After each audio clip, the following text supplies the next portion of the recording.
MotorTrend Senior Editor Justin Westbrook joins me now in studio. Justin, great to have you on the show. Thanks for having me. We've got a lot of great video lined up of this vehicle. What makes it the car of the year? So for MotorTrend, what makes a car of the year for us, we really focus on 6 key criteria. That includes safety, value, engineering excellence, efficiency, performance of intended function, and advancement in design. So for the Mercedes-Benz this year, their E-Class, the design is advanced, both interior and exterior. They have new screen real estate. They have these fold-away cup holders. You can put your phone and a wireless charger away out of sight. It's very luxurious, very elegant.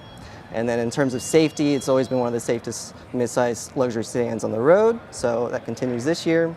Value, it comes out of the gate with tons of standard features, tons of safety features, advanced driver assistance features. It'll even change the lane for you if you want, just by hitting the little indicator while it's driving itself. It's really fantastic.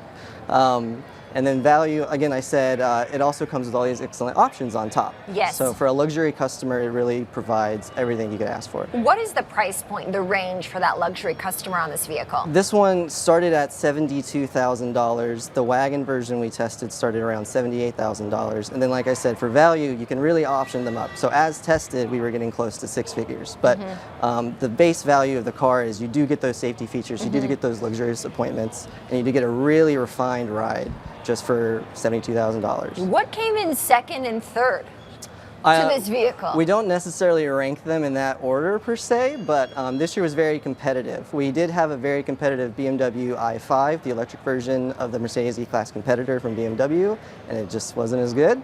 And we had a Porsche Taycan, you know, very high performance electric car, but that was just a little too pricey, a little too much performance maybe for, and then it just didn't meet our criteria the same way the Mercedes did. Have you ridden or driven this vehicle, the Mercedes honoree? Yeah, I was one of the judges this year at Car of the Year. So Yeah. I drove this car against about 30 other competitors back to back. We test on a proving grounds that's developed by an automaker, so we test on the same thing that they develop their vehicles on. And then we also test in the public roads.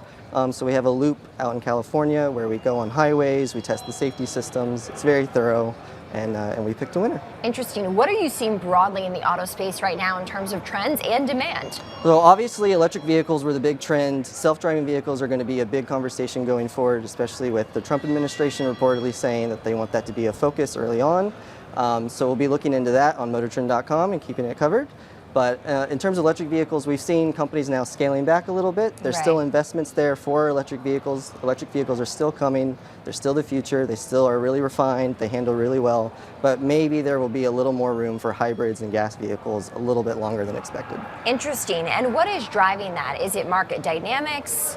What is behind that? Early on, it was supplier constraints. You know, we had all those stories, especially during the pandemic, where companies were having issues getting their supplies to build these vehicles, to get them on the roads. So when you're emerging a new vehicle, you don't want that. But now that's mostly been taken care of. Now the idea is getting that price down, getting that infrastructure built so that these vehicles are easier to own, easier to afford, and better for the American. Okay, any other bells and whistles our viewers need to know about this vehicle?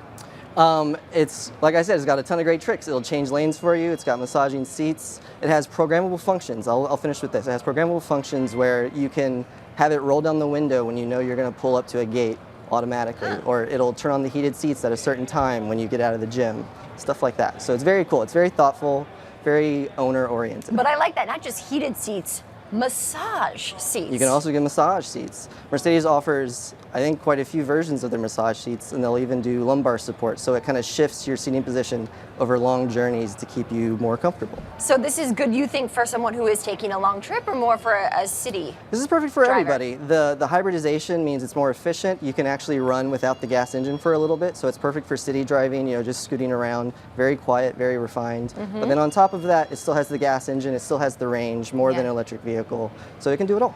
Wish we could take a spin, Justin. I guess I know, maybe one day. have to save that for another day. Yeah. Justin Westbrook, he's the MotorTrend Senior Editor. Justin, Thank you so much.